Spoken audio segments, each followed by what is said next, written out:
నమస్కారం కేనే న్యూస్ కి స్వాగతం। హరే కృష్ణ చారిటబుల్ ఫౌండేషన్ ద్వారా కొడంగల్ నియోజకవర్గంలోని ప్రభుత్వ పాఠశాలల్లో 28,000 మంది విద్యార్థులకు బ్రేక్ఫాస్ట్ లంచ్ అందించే పైలట్ ప్రాజెక్టు పురోగతిని సీఎం రేవంత్ రెడ్డి సమీక్షించారు। కాగా కొడంగల్లో సెంట్రలైజ్డ్ కిచెన్ నిర్మాణం పూర్తయిన వెంటనే ఈ పైలట్ ప్రాజెక్టును ప్రారంభించనున్నారు। Hare Krishna charitable foundation CSR foundation తో నిర్వహించే ఈ కార్యక్రమంపై ఫౌండేషన్ ప్రతినిధులతో ముఖ్యమంత్రి రేవంత్ రెడ్డి సమావేశమయ్యారు। రాష్ట్ర వ్యాప్తంగా పేద విద్యార్థులకు నాణ్యమైన విద్య పౌష్టికాహారాన్ని అందించడమే లక్ష్యంగా ప్రజాప్రభుత్వం ముందుకు వెళ్తోందన్నారు। ఆ అంశంపై పూర్తిగా అధ్యయనం చేయాలని ఈ సందర్భంగా ముఖ్యమంత్రి సూచించారు।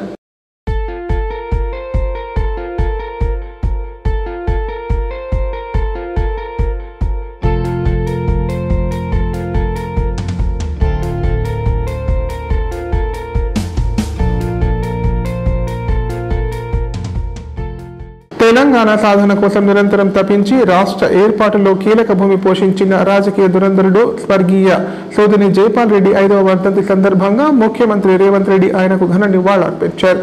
హైదరాబాద్ నెక్లెస్ రోడ్డులో జైపాల్ రెడ్డి స్మారక చిహ్నమైన స్ఫూర్తి స్థలం వద్ద పుష్పాంజలి ఘటించారు।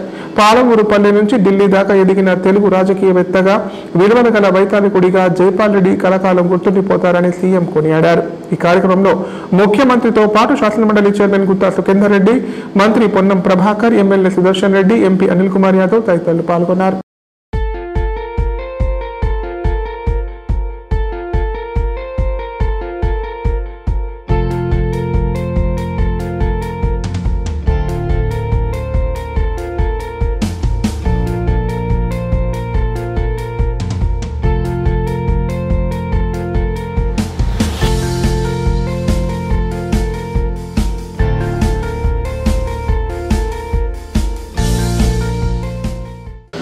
బాన్స్వాడలో నిర్వహించిన బోనాల పండుగ వేడుకల్లో ఎమ్మెల్యే పోచారం శ్రీనివాస్ రెడ్డి పాల్గొన్నారు।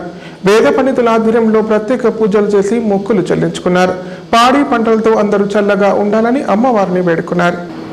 కామారెడ్డి జిల్లా బాన్స్వాడ పట్టణంలో బోనాల పండుగ ఘనంగా నిర్వహించారు। మహిళలు నిర్వహించిన బోనాల ఊరేగింపు పాత బాన్స్వాడ నుండి కోటగల్లి ఎల్లమ్మ ఆలయం వరకు సాగింది।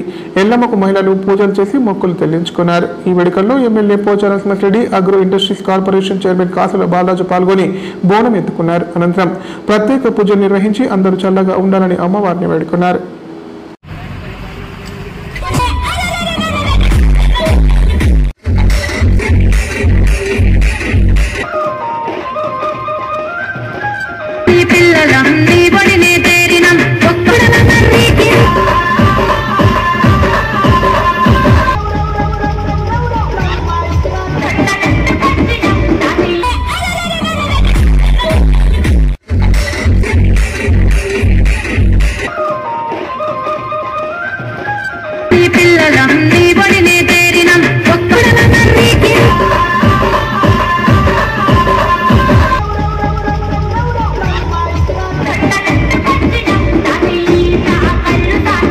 కామారెడ్డి జిల్లా కేంద్రంలోని పలు కాలనీల్లో బోనాల పండుగ వేడుకలు ఘనంగా నిర్వహించారు। ఇందులో భాగంగా అందంగా అలంకరించిన బోనాలతో మహిళలు భారీగా తరలివచ్చి అమ్మవారికి నివేదించారు। అనంతరం ప్రత్యేక పూజలు నిర్వహించి అందరూ చల్లగా ఉండాలని అమ్మవారిని వేడుకున్నారు। ఆషాఢ మాసంలో అమ్మవార్లకు బోనాలు సమర్పించడం ఆనవాయితీగా వస్తోంది। అందులో భాగంగా ఆదివారం కామారెడ్డి జిల్లా కేంద్రంలోని పలు కాలనీల్లో అమ్మవార్లకు బోనాలు సమర్పించారు। మున్సిపాలిటీ పరిధిలోని పలు కాలనీ వాసులు మైసమ్మ, పోచమ్మ తల్లికి బోనాలు సమర్పించి మొక్కులు చెల్లించుకున్నారు। ప్రతి ఇంటి నుంచి బోనాలు తీసి అమ్మవారికి నివేదించారు। ఈ సందర్భంగా వారు మాట్లాడారు। ప్రతి సంవత్సరం మాదిరిగానే ఈ సంవత్సరం కూడా అమ్మవారికి బోనాలు తీసి మొక్కులు చెల్లించుకున్నామన్నారు। ఈ సంవత్సరం కూడా అమ్మవారి ఆశీస్సులు అందరిపై చల్లగా ఉండాలని, సిరి సంపదలతో ప్రజలు సంతోషంగా ఉండాలని కోరుకోవడం జరిగిందన్నారు।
మహిమగల అమ్మవారు కాబట్టి ఇక్కడ చాలా మంది భక్తులు వచ్చి దర్శనం చేసుకొని పోతుంటారు.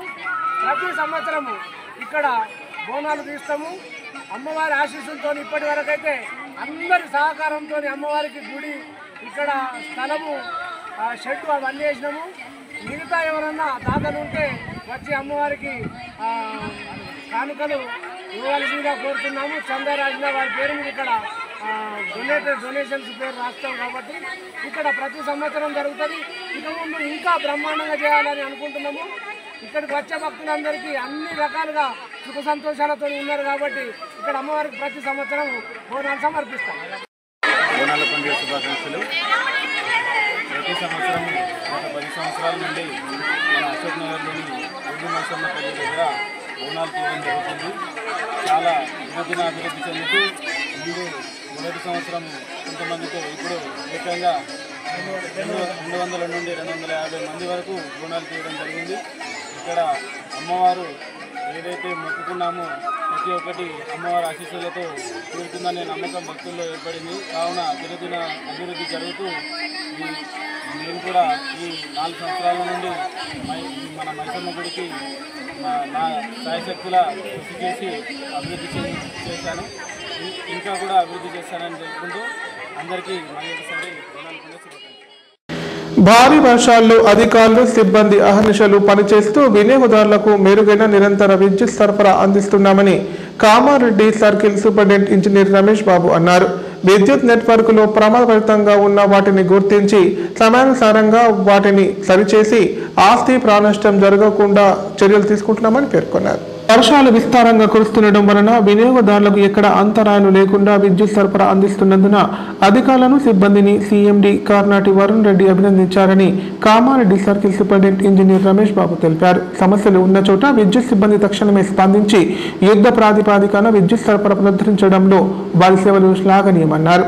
రాబోయే రోజుల్లో మరిన్ని వర్షాలు కురిసే అవకాశం ఉన్నాయన్న వాతావరణ శాఖ హెచ్చరిక నేపథ్యంలో అధికారులు సిబ్బంది అప్రమత్తంగా ఉండాలని కోరారు. ఇప్పటి వరకు సర్కిల్ పరిధిలో గడిచిన 4 నెలల్లో 1573 వంగిన విద్యుత్ స్తంభాలు, 72 తుప్పు పట్టిన స్తంభాలు, 650 వదులుగా ఉన్న లైన్లు, 270 స్టేవైలు మార్చామని చెప్పారు. కొంతమంది రైతులు స్వచ్ఛందంగా ముందుకు వచ్చి విద్యుత్ శాఖకు సహకారం అందిస్తున్నారని తెలిపారు.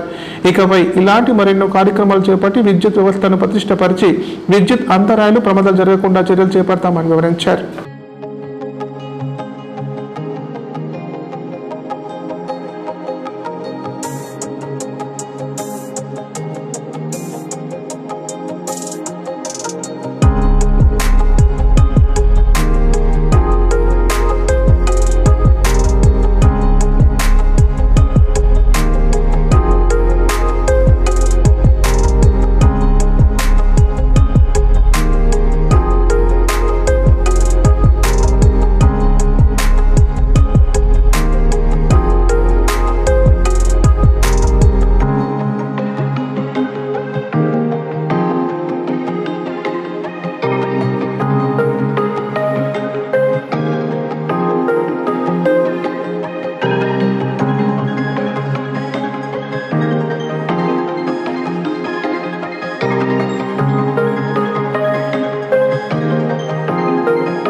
ఇప్పుడు ప్రకటనలు. గ్యాస్ట్రిక్ మరియు లివర్ సమస్యలతో బాధపడుతున్న వారు ఇప్పటి నుండి హైదరాబాద్ గాని నిజామాబాద్ గాని వెళ్లవలసిన అవసరం లేదు. మరియు అప్పుడప్పుడు వచ్చే డాక్టర్ల కోసం ఎదురు చూసే అవసరం కూడా లేదు. ఎందుకంటే ప్రతిరోజు 24/7 మన కామారెడ్డిలోనే అన్ని అత్యాధునిక సౌకర్యాలతో అడ్వాన్స్డ్ టెక్నాలజీతో మొట్టమొదటి ఏకైక వేద gastro liver care hospital Dharamshala వెనకాల జనని హాస్పిటల్ ప్రక్కన ప్రారంభించి వైద్య సేవలు అందిస్తున్నారు. ఈ హాస్పిటల్లో హైదరాబాద్ కార్పొరేట్ హాస్పిటల్లో చేసేటటువంటి గ్యాస్ట్రో మరియు లివర్ కు సంబంధించిన అన్ని రకాల చికిత్సలు చేయబడును. మరియు ప్రతిరోజు ఎండోస్కోపీ, కొలనోస్కోపీ ద్వారా పరీక్షించి సలహాలు మరియు చికిత్సలు చేయబడును. కడుపులో పుండు వంటి సమస్యలకు నాణ్యమైన చికిత్సలు అందించబడును. వేద gastro liver care hospital Dharamshala వెనకాల జనని హాస్పిటల్ ప్రక్కన కామారెడ్డి. Phone number 8006000330. విద్యుత్ మరమ్మతులు చేస్తున్న లైన్మెన్లు మహిళల మధ్య వాగ్వాదం చోటు చేసుకుంది. దీంతో లైన్మెన్లు మహిళలను దుర్భాషలాడారు. ఈ ఘటన కామారెడ్డి జిల్లా కేంద్రంలోని ఇందిరానగర్ కాలనీలో జరిగింది. అయితే వీధి దీపాల విషయంలో గొడవ జరిగినట్లు తెలుస్తోంది. ట్రాన్స్ఫార్మర్ కు సంబంధించిన ఫ్యూజ్ లైన్ మరమ్మతుల నిమిత్తం వచ్చిన ఇద్దరు లైన్మెన్లు మహిళల పట్ల దురుసుగా ప్రవర్తించారు. ఈ సంఘటన కామారెడ్డి జిల్లా కేంద్రంలోని ఇందిరానగర్ కాలనీలో గల డబుల్ బెడ్రూమ్స్ వద్ద చోటు చేసుకుంది. డబుల్ బెడ్రూమ్ లో గల ట్రాన్స్ఫార్మర్ వద్ద ఫ్యూజ్ వైర్ కాలిపోవడంతో లైన్మెన్ కు కాలనీ వాసులు సమాచారం ఇచ్చారు. దీంతో తోటి మరో లైన్మెన్ రాజేందర్ తో కలిసి గఫా డబుల్ బెడ్రూమ్ వద్దకు వెళ్లారు. ట్రాన్స్ఫార్మర్ వద్ద ఫ్యూజ్ వైర్ మరమ్మతుల అనంతరం స్ట్రీట్ లైట్లు సరిగా రావడం లేదంటూ లైన్మెన్లను కాలనీ మహిళలు ప్రశ్నించారు. ఇది మా పని కాదమ్మా, మున్సిపల్ వాళ్ళు చూసుకుంటారని చెప్పినా వినకుండా మహిళలు లైన్మెన్లను దుర్భాషలాడారు. దీంతో ఇద్దరు లైన్మెన్లు మహిళల పట్ల దురుసుగా ప్రవర్తించారు. దీంతో మహిళలు లైన్మెన్లను ఘేరావు చేసి పోలీసులకు అప్పగించారు.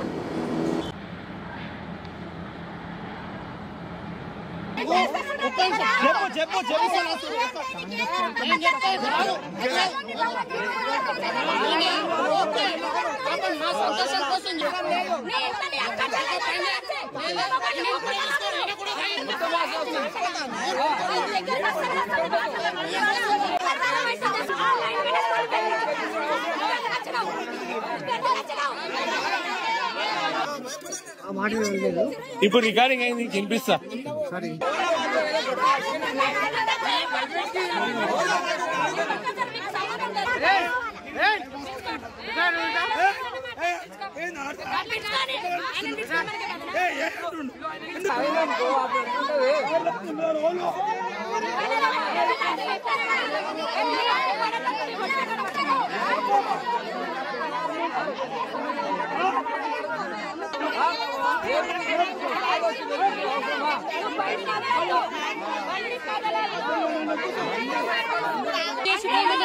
అదే అంటావా నువ్వు? ఒక డ్యూటీలో రెస్పాన్స్ గా పనిచేసేటోనివి, నీకు రెస్పాన్సిబిలిటీ లేదా? లేడీస్ ప్రవర్తన లేదా?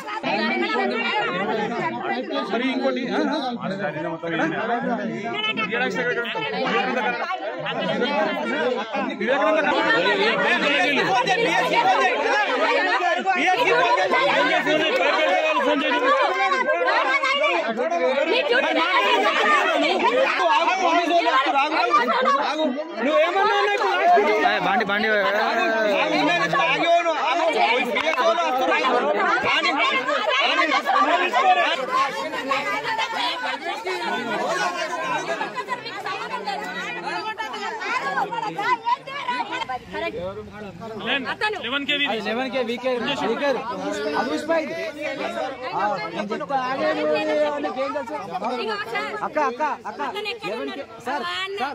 అది 11 కేవీ సార్. ఎల్టీ లైన్ తీసేసిరంటే అది నమ్మచ్చు. 11 కేవీ బొక్ అవుతారు.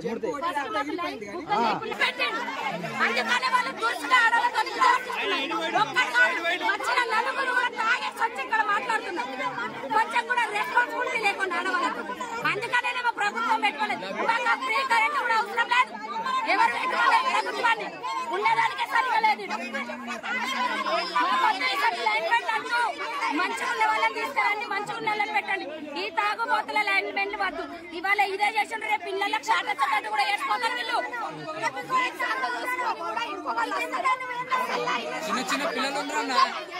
చిన్న పిల్లలు కోతులు మనుగడ కోసం చేస్తున్న పోరాటంలో మనుషులపైనే తిరగబడుతున్నాయి. ఆహారం కోసం ఇండ్ల మీద దాడులు చేస్తున్నాయి. ఒక రకంగా కోతులకు మనుషులకు మధ్య కొన్నేళ్లుగా ప్రత్యక్ష యుద్ధం జరుగుతోందని చెప్పవచ్చు. కోతులను పట్టుకునేందుకు మనిషి చేస్తున్న ప్రయత్నాలు వాటి తెలివితేటల ముందు తేలిపోతున్నాయి. కామారెడ్డి జిల్లా కేంద్రంలో కోతుల బెడద తీవ్రమైంది. తరచూ ఇళ్లలోకి చొరబడి వృద్ధులు పిల్లలపై దాడులు చేస్తున్నాయి. ప్రధానంగా వంటింట్లోకి దూరి బీభత్సం సృష్టిస్తున్నాయి. దీంతో ప్రజలు భయాందోళన చెందుతున్నారు. వానరాల నివారణ చర్యలపై అధికారులు కనీసం స్పందించడం లేదని స్థానికులు వాపోతున్నారు. కోతులను బెదిరించే ప్రయత్నం చేస్తే మీద పడి కరుస్తున్నాయి. ఇంటి ముందు పూల కుండీలను ధ్వంసం చేస్తున్నాయి. ఇష్టంగా పెంచుతున్న మొక్కలు పీకేస్తున్నాయి. కోతుల బెడదకు కొందరు ఇంటి జాలి కట్టి రక్షణ చర్యలు తీసుకుంటున్నారు. పట్టణంలోని పలు ప్రాంతాల్లో కోతులు అధిక సంఖ్యలో సంచరిస్తూ పిల్లలు వృద్ధులపై దాడులకు పాల్పడుతున్నాయి. దీంతో తరచూ కోతులతో గాయపడి ప్రభుత్వ ఏరియా ఆసుపత్రిలో చికిత్సలు పొందుతున్నారు. కోతుల సంఖ్య పెరగడంతో పట్టణంలో ప్రజలు వారి ఇంటి తలుపులు మూసివేసుకుని ఇంట్లోనే ఉండాల్సిన పరిస్థితి నెలకొంది. మున్సిపల్ అధికారులు స్పందించి కోతుల బెడద నివారణకు చర్యలు చేపట్టాలని స్థానికులు కోరుతున్నారు.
వార్తలు ఇంతటితో సమాప్తం. తిరిగి ప్రసారమయ్యే వార్తల్లో మళ్ళీ కలుద్దాం. అంతా సెలవు. నమస్కారం. చూస్తూనే ఉండండి K9 ప్రతిక్షణం ప్రజాపక్షం.